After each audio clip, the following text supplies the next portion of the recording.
করব সেটা হচ্ছে এই ধুয়ে রাখা চিংড়ি দিয়ে, একটু ঝরিয়ে রাখা চিংড়ি সাথে এটা হচ্ছে চিংড়ির বড়া হবে আজকে।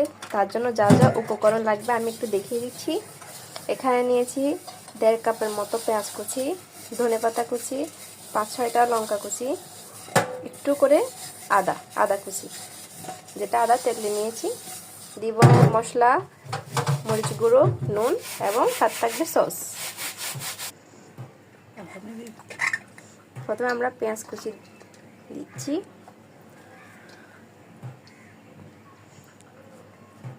কাঁচামরিচ কুচি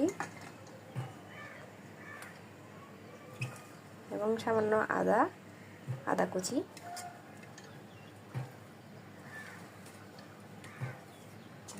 এরপর ধনেপাতা কুচি।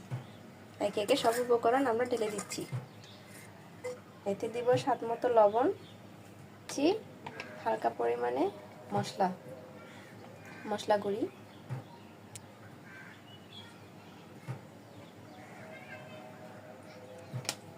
দিয়ে দিচ্ছি হলুদ গুঁড়ো,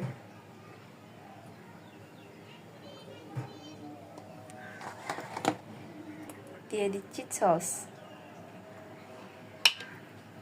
1/2 চা চামচ। এবার সেগুলোকে ভালোভাবে মিক্স করছি। আমাদের প্রসেসিং রেডি, মিক্স করা হয়ে গেছে আমাদের। দিব 2টা ফেটে রাখা ডিম,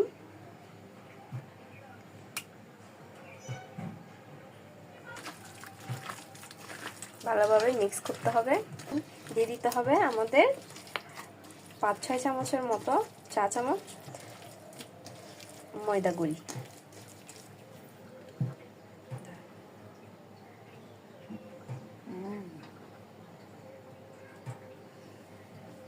করে মিক্স করতে হবে। আমাদের এটা রেডি। আমরা এখন মেরিনেটের জন্য রেখে দিব প্রায় 10 থেকে 15 মিনিট। 15 মিনিট পরে আবারও ফিরে আসছি।